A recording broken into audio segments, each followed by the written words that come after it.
welcome back to my channel. My name is Caroline. So if you are a beginner natural, this video is meant for you, so please stay tuned. I'll be sharing with you tips which every new natural should have in mind as they start their hair care journey. So let's do this.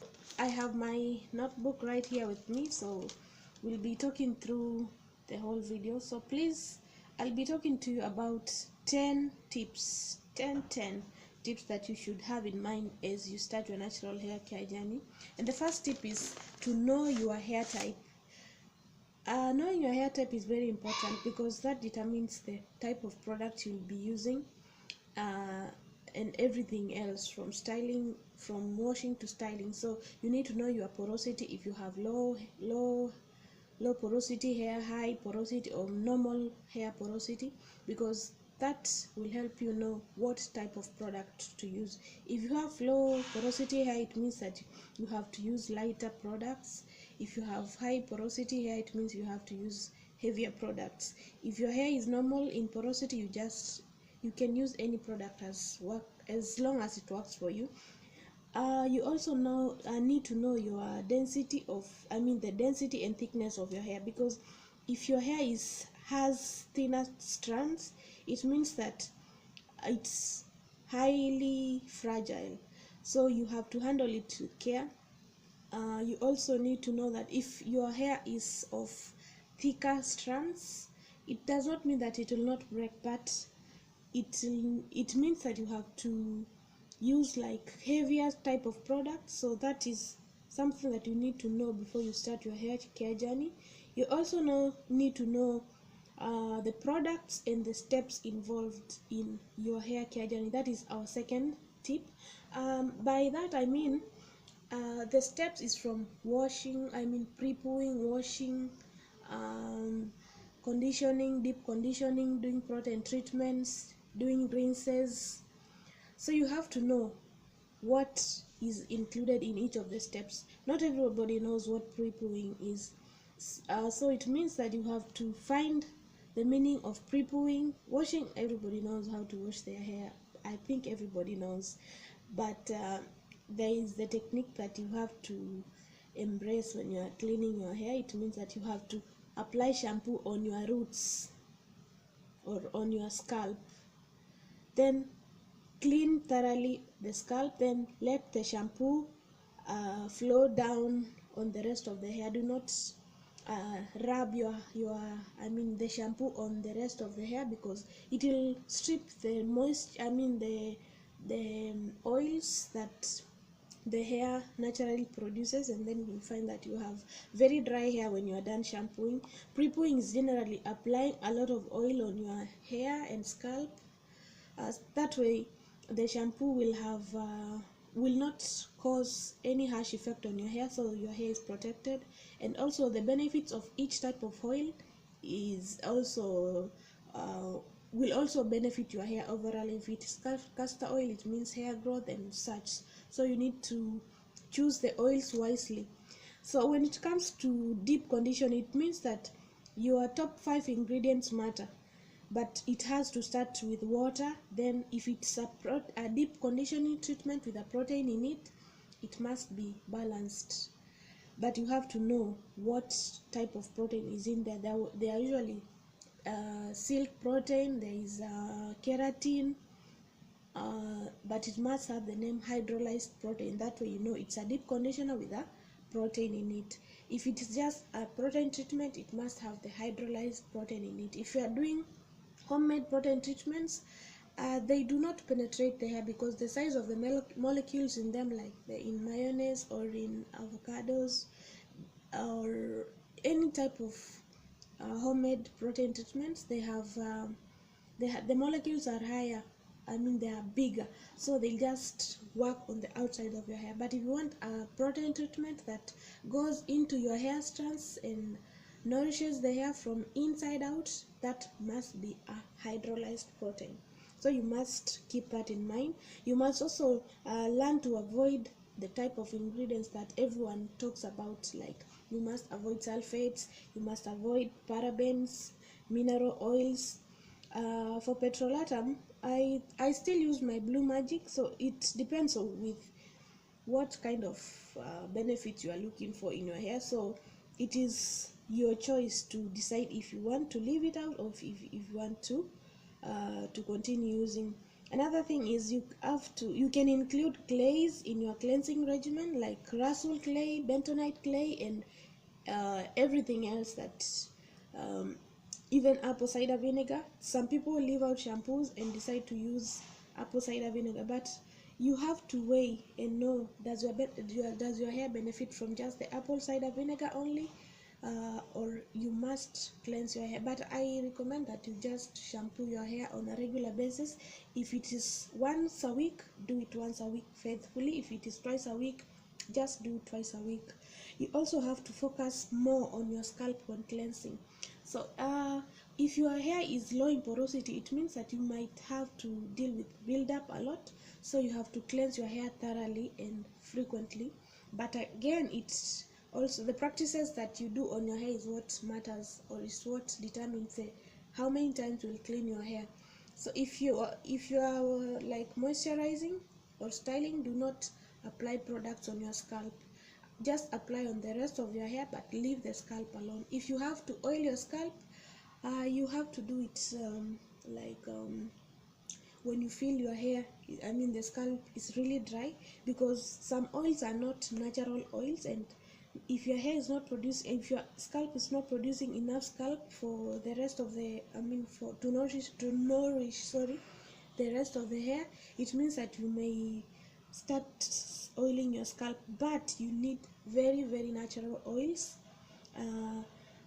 So I would not recommend the exact type of oils, because everyone's hair is different. But I usually benefit from mixing a few drops of tea tree, peppermint, and avocado oil. That is what I use on my scalp. Sometimes I use almond mixed with the peppermint and tea tree, just a few drops. I just apply a little bit on my fingertips, then kind of massage my scalp. On to our third tip. Now that you've known the ingredients and the products you need to buy, you need to find the exact product that you will be using, and you have to experiment for you to be able to know what exact product works for your hair. For me, I did a lot of experiments when I was starting my hair care journey, but there are some that I left out completely, like coconut oil. I don't use it anymore. Also, the sheer moisture products, they don't really work well on my hair. So I am still in the process of finding the staple products, but I still have some that I can recommend. So if you want to know what my type of products I use, you maybe tell me in the comment section, so that I can maybe do a video. But I'll still do a video on my current hair products. To our number 4 points, develop a regimen for your hair. So it means that you have to do a step-by-step procedure of taking care of your hair, like pre-pooing, washing, deep conditioning, protein treatment. Then you have to space each one of them. Let's say, like, if it's washing once a week, I could be repeating myself, but that is important to know as you start your hair care journey. You just don't start one day, don't wake up one day and and oh, sorry, my earring came off. Welcome back, guys. On to our number 4 point. So I was saying that you need to develop a step-by-step procedure in which you are going to use for taking care of your hair, from washing to styling and everything else. So you have to know exactly when to wash your hair, when to deep condition, when to moisturize, when to do a deep treatment. Well, I usually wash my hair once in a week or twice a week. I do protein treatments like once in 2 months, but I am not so regular on doing protein treatments, because again, I've also been doing rice water, but I realized, like, it's not really, it's causing some funny feeling on my hair. But I know rice water has like a good amount of protein in it. So I'm still trying to establish how often will I be using the rice water, or should I continue using it orally? Because I wouldn't say I have seen a significant effect on it while using it, but if it's working for you, just do it. Another thing that will be our number 5 point is avoid heat on your hair. If you must use heat, use indirect heat. Indirect heat means that you have to, if you are deep conditioning, you use indirect heat on your hair, like you apply a heating cap on your hair or sit on a hooded dryer. You can also just apply a plastic bag on your hair. Once you've applied maybe the protein treatment or the deep conditioner, then you hop around or exercise a bit. The heat that your body produces is the one that is going to help the product go into your hair. That way your hair is just okay, even with the little amount of heat you are using, because direct heat causes damage to your hair strands. And repeated use of heat, you'll see that with time your hair thins out. I'm noticing a lot of breakage, especially on your ends, and you'll find that there is no volume in your hair. If you have heat damage already, you might consider doing a professional trim before you start your hair care journey. When I started my hair care journey, I had massive heat damage, so I cut about 2 inches of my hair. So then I just continue with the journey of taking care of my hair on a regular basis, and there is maximum growth and improvement in the overall health of my hair. On to our number 6 point, you have to know what protective styling is. My definition of protecting style is a style that enables you to take care of your hair fully while in the style. By this I mean you will be able to moisturize, to condition, to clean your hair while in the style. So for me, I prefer using 2-strand twists, 3-strand twists, or sometimes I do bands, or also roll, tuck and pin styles. And also the protective style should not cause any type of tension on your scalp, because this could lead to hair loss. So you have to know what exactly works for you. Some people can benefit from maybe feed-in braids, but you have to be careful on who is fixing your hair. If it is you fixing your hair, you'll be able to regulate the amount of tension you'll apply on your hair. So you might find that you are doing it very, very loosely, which is recommended. So it's okay to do braids, but avoid any type of tension on your scalp. On to number 7, you have to get the appropriate tools to take care of your hair. By this I mean you have to get things like wide tooth comb, a detangling brush, soft bristle brush, satin scarf, satin bonnet for sleeping. You can also, if you do not like having your hair tied up or covered up when sleeping, you can use satin pillowcase, but I think it's good to cover your hair with something that helps keep the hair in position and helps preserve the moisture levels. You also have to buy things like bobby pins, hair clips, hair bands, hair ties. Those will help you while styling. You can also just as you go on, you'll find that you are kind of experimenting with many other types of hairstyles. So as maybe if you plan to do some different type of style, you will know what tools or things to use. You can also buy something like a blow dry, you can buy a steamer, a hooded dryer, you can buy a heating cap, depending on your needs. I have a blow dry, but I use it on the low setting or the medium if I want to stretch my hair. And if I want to deep condition again, you can apply the warm air on your head when it's covered, then you can just cover it up for a few minutes, then you are good to go when it comes to deep conditioning. Now that you've known all those things, you have to be consistent in your routine. This is number 8. You have to have some sort of a regular schedule on how you're going to wash your hair, when to moisturize, when to do a deep condition, when to do a protein treatment. You have to have those things in mind. Then you have to learn to take care of your hair yourself with time. That will be our number 9 point. It's not easy to take care of your hair if you've never done it. When I started my natural hair care journey, I did not even know how to twist my hair, so I watched lots of YouTube videos. That's how I learned. From pre-pooing everything, I just watched on YouTube and finding notes on Google, again on Facebook. I remember one time asking what shea butter is. It looks kind of crazy, but I did not know. But luckily, somebody just answered, and people just took their time to explain to me. So I really felt good that somebody still has the time to explain to you what shea butter is. But I felt really good.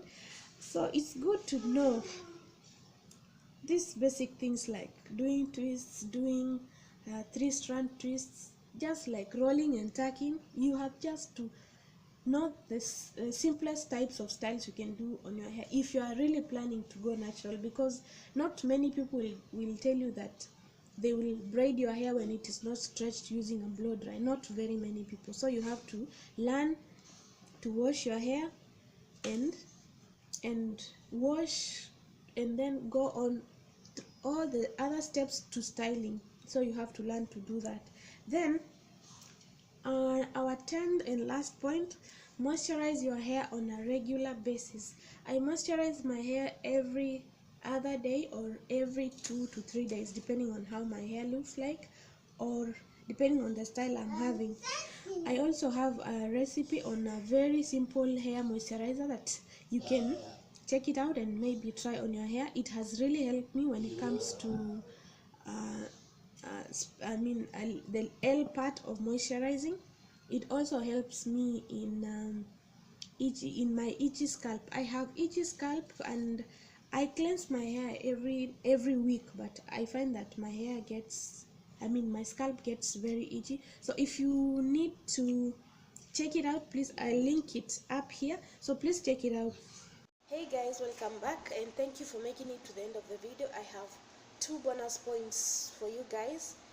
The first one is you should find a good detangling conditioner that will help you in detangling, and also practice finger detangling a lot, because with finger detangling there is not much tension to your hair and you'll not cause a lot of damage as when it comes to combing out your hair during detangling.